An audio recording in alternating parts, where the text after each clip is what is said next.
वफाकी दारुल-हुकूमत में इस वक्त तेज़ी के साथ डेवलपमेंट्स हो रही हैं और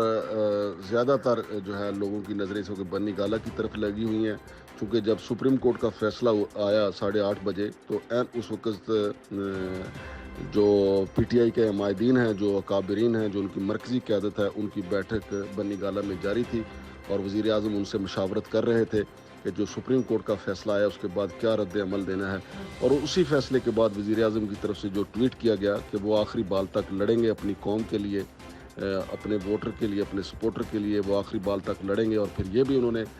उसके बाद ये फ़ैसला किया गया कि वो कल ना सिर्फ वफाकी काबीना का इजलास बुलाएंगे, उसकी सदारत करेंगे और बल्कि शाम को कौम से ख़िताब भी करेंगे। तो कहा यह जा रहा है, बल्कि मुसद्दक़ा ज़राए का कहना है कि वज़ीर-ए-आज़म ने अपने जो अरकान कौमी असम्बली हैं उनसे इस्तीफ़े लेने का फ़ैसला किया है और आखिरी इत्तलात तक बन्नी गाला को रात जो है व्हाट्सएप के थ्रू और दीगर ज़राए से ईमेल के थ्रू जो है वो 100 के करीब अरकान के इस्तीफ़े मिल चुके थे और तवक्को है कि सुबह तक मज़ीद जो है 25-30 मज़ीद इस्तीफ़े मिल जाएंगे। और जो पीटीआई के जो सीनियर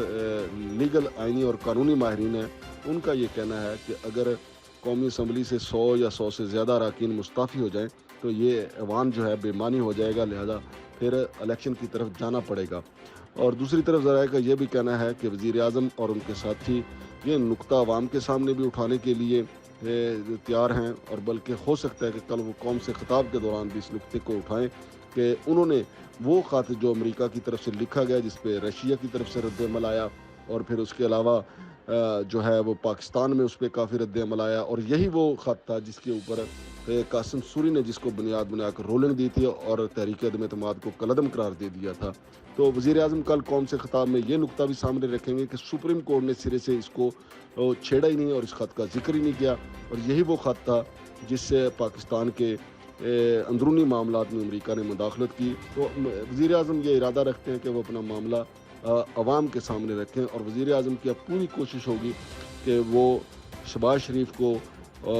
वो अचकन का जो ताना देते हैं कि उन्होंने अचकन सलवा के रखी हुई है, तो लिहाजा वज़ीर-ए-आज़म आखिरी बाल के तौर पे ये कार्ड अपना इस्तेमाल करने की ख्वाहिश रखते हैं कि वो कौमी असम्बली से रिज़ाइन दे दें और फिर यही सूरत हाल जो है वो पंजाब में भी पैदा होगी और फिर खैबर पख्तूनख्वा में भी पैदा होगी, जहाँ से बड़ी तादाद में अरकान कौमी असम्बली के मुस्ताफ़ी होने के बाद एक बहरान पैदा हो जाएगा और अल्टीमेटली इलेक्शन की तरफ जाना पड़ेगा। और दूसरी तरफ इलेक्शन कमीशन की तरफ से जो सुप्रीम कोर्ट में कहा गया है कि वो 7 माह उनको चाहिए इलेक्शन के लिए ताकि वो हल्का बनिए करवाए जा सकें। चूँकि पीटीआई पहले ही इलेक्शन के साथ तसादम की सूरत हाल में थी और लिहाजा ये भी पीटीआई जो है वो अवाम के सामने नुक्ता रखना चाहती है कि अगर सुप्रीम कोर्ट ने स्पीकर की रूलिंग को गैर आइनी करार देना ही था तो फिर चीफ इलेक्शन कमिश्नर को रोस्ट्रम पे बुला के उससे पूछने की क्या ज़रूरत थी। तो ये एक बड़ा अहम नुक्ता है। यकीनी तौर पे वज़ीर-ए-आज़म और उनके साथी जो हैं वो ये कल अवाम के सामने ये नुक्ता उठाने की ख्वाहिश रखते हैं। लेकिन कहा यह जा रहा है कि वज़ीर-ए-आज़म ने हतमी जो फ़ैसले हैं कल जो आज जुमा के रोज़ जो वफाकी काबीना का इजलास होगा उसके बाद जो है वज़ीर-ए-आज़म हतमी फ़ैसले करेंगे कि मुस्तकबिल में उन्होंने यानी हफ्ते के रोज़ 10:30 बजे से पहले उन्होंने क्या करना है। ज़्यादा इम्कान यही है कि वो अपने मेंबरान समेत मुस्ताफ़ी होने का इरादा रखते हैं ताकि एक बहरानी कैफियत पैदा करके इलेक्शन को यकीनी बनाया जा सके, चूँकि काफ़ी तहफ़्फ़ुज़ात और ख़दशात हैं। और नाज़रीन ये भी बड़ा अहम नुक्ता है कि मुत्तहिदा अपोजिशन की तरफ से नामज़द जो वज़ारत उज़्मा के लिए हैं मियाँ शहबाज शरीफ, वो उनके ऊपर 16 अप्रैल को फ़र्द जुर्म आयद होना है जो उनके ख़िलाफ़ एहतसाब के केसेस बने हुए हैं। इसी तरह से हमज़ा शहबाज के लिए भी है। लिहाजा अब दोनों तरफ जो है मुत्तहिदा अपोजिशन भी और दूसरी तरफ हुकूमत भी, दोनों के पास वक्त भी थोड़ा है, कार्ड भी थोड़े हैं, लिहाजा दोनों तरफ तेज़ी के साथ कार्ड खेले जा रहे हैं। अब देखना यह है कि हमारी इस्टेब्लिशमेंट, हमारे दीगर अदारे जो हैं वो इसमें क्या रोल प्ले करते हैं। लेकिन मामला जो हैं वो आखिरी हद के तौर पे वो जाएंगे इलेक्शन की तरफ ही और इलेक्शन ही इस मसले का वाहिद हल निकलेगा। और जहाँ तक मामला है पीटीआई की क़यादत का, तो वो फवाद चौधरी जो है वो इस फैसले को बदकिस्मत फ़ैसला करार दे चुके हैं कि ये बदकिस्मत फ़ैसला है, क्योंकि इससे मज़ीद चीज़ें पैदा होंगी। لیکن دوسری طرف ایک رائے جو ہے جو پی ٹی آئی کے معتدل مزاج جو لوگ ہیں ان کا یہ کہنا ہے کہ پی ٹی آئی کو بیٹھنا چاہیے اپوزیشن میں، اور تاکہ ایک سال مزید جو ہے وہ نظام حکومت چلے اور متحدہ اپوزیشن کے جو ایجنڈا ہے ان کو مزید عوام کے سامنے گندہ کیا جا سکے، چونکہ ایک ماہ رہ گیا بجٹ پیش ہونے میں، اور بجٹ میں یقینی طور پہ یہ لازم ہوگا متحدہ اپوزیشن کی اگر حکومت بن جاتی ہے کہ وہ بھی وہی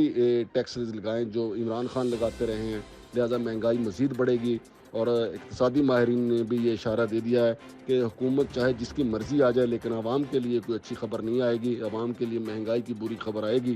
لہٰذا یہ ساری صورتحال ہے جو کل عمران خان جو ہیں وہ وفاقی کابینہ سے اس سلسلے میں منظوری لیں گے، اور پھر اس کے بعد حتمی طور پہ کل کا جو خطاب ہوگا وہ بہت اہم ہوگا۔ عین ممکن ہے کہ جو معتدل مزاج پارٹی کے اندر لوگ ہیں جو وزیر اعظم کو اس طرف قائل کر رہے ہیں کہ وہ جارحانہ حکمت عملی چھوڑ کے اپوزیشن بینچوں پہ بیٹھیں اور ایک سال تک متحدہ اپوزیشن اگر حکومت بنا لیتی ہے تو ان کو گندہ کیا جائے اور ان کو پہ ثابت کیا جائے عوام کو کہ یہ بیرونی ایجنٹ ہیں۔ لیکن اب حتمی فیصلہ تو ظاہر ہے عمران خان نے کرنا ہے، ان کے ساتھیوں نے کرنا ہے کہ انہوں نے کس طرف جانا ہے۔ تو یقینی طور پہ کل کا دن جو ہے وہ بڑا اہم ہوگا، اور وزیر اعظم جو ہے وہ اس حوالے سے اہم ترین فیصلے کل ہی کریں گے۔ زیادہ امکان یہی ہے کیونکہ وزیر اعظم کی طبیعت جو ہے وہ جارحانہ طبیعت رکھتے ہیں، اور ہر وقت وہ زیادہ تر تصادم کی طرف ہی ان کی طبیعت مائل رہتی ہے۔ اس لیے گمان غالب یہی ہے کہ وہ اپنے ساتھیوں سے مشاورت کے بعد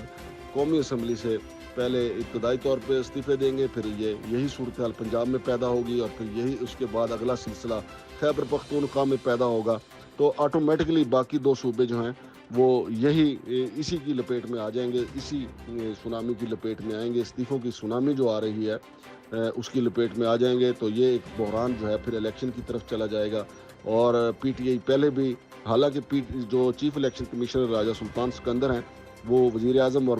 اپوزیشن لیڈر کی مشاورت سے ہی ان کی تقرری ہوئی تھی، لیکن بعد میں وزیر اعظم کو جیسے پہلے کئی تقرریوں میں بعد میں معلوم ہوا ہے کہ یہ بندہ تو ہے ہی مسلم لیگ نون کا۔ اب پی ٹی آئی کے اندر یہ پایا جاتا ہے کہ یہ بندہ تو ہے ہی مسلم لیگ نون کا، لہٰذا اب حکومت جو ہے وہ ایک اور ٹکراؤ کی طرف بڑھ رہی ہے۔ عین ممکن ہے رمضان کا مہینہ ہے کہ کل ویسے بھی پہلا جمعۃ المبارک ہے کہ پی ٹی آئی کے دو جو ٹھنڈے دماغ والے لوگ ہیں، جو ٹھنڈے مزاج کے لوگ ہیں، وزیر اعظم کو قائل کر لیں اور اپوزیشن بینچوں پہ بیٹھنے کا مشورہ ان کا مان لیا جائے، لیکن اس کا امکان کم ہے، استعفوں کا امکان زیادہ ہے۔ شمشاد مانگڑ کو اجازت دیجیے، اللہ حافظ۔